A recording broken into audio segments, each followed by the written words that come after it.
Good morning student. 7th class में हमने chapter number 5 के 4 श्लोकों का अध्ययन कर लिया था। मैं जो 4th नंबर श्लोक है उसको दोबारा बता रही हूँ, सुनिए आप लोग ध्यान से। उद्यमेन ही सिद्ध्यन्ति कार्याणि न मनोरथे ना ही सुप्तस्य सिंहस्य प्रविशन्ति मुखे मृगा।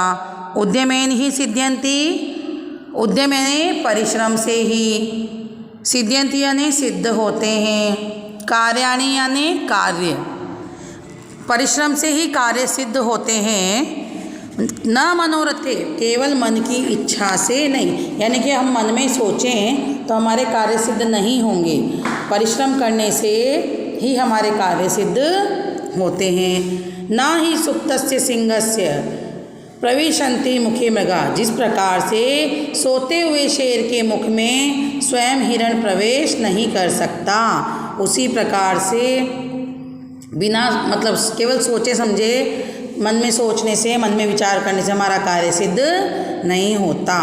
क्लियर? आगे देखो। नमन्ति सुफला वृक्षः नमन्ति सगुणा जना, शुष्का वृक्षा मूर्खा च न नमन्ति कदाचन। क्या कह रहे हैं? जो अच्छी तरह फले फूले हुए वृक्ष होते हैं, सुफल यानी अच्छे फल वाले होते हैं, जिन पे बहुत सारे फल लगे होते हैं, तो वो क्या हो जाते हैं? वृक्ष झुके हुए होते हैं, क्योंकि फलों के वजन से वृक्ष झुके रहते हैं। नमन्ति सगुणा जना, और लोग क्या करते हैं? जिनमें अच्छे गुण होते हैं, सज्जन व्यक्ति होते हैं, वो क्या करते हैं? नमन्ति यानी वो भी झुक के रहते हैं, झुक कर चलते हैं। शुष्का वृक्षा मूर्खा च न नमन्ति कदाचन, और सूखे वृक्ष, जो बिल्कुल वृक्ष सूखा हुआ है, वो कैसा रहता है?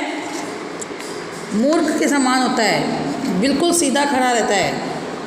तो जो सूखे वृक्ष होते हैं और मूर्ख व्यक्ति होते हैं, वो कभी भी अपने जीवन में झुक करके नहीं चलते हैं, अर्थात हमेशा विनम्रता के भाव से झुक करके रहना चाहिए। यानी कि जो अच्छे फल वाला भरा हुआ फलों से लदा हुआ पेड़ होता है, वो नीचे की ओर झुका होता है, और अच्छे गुण वाला व्यक्ति भी क्या होता है? हमेशा विनम्र रहता है। लेकिन जो मूर्ख व्यक्ति होता है और सूखा पेड़ होता है, वो कभी भी अपने जीवन में झुक करके नहीं रहता।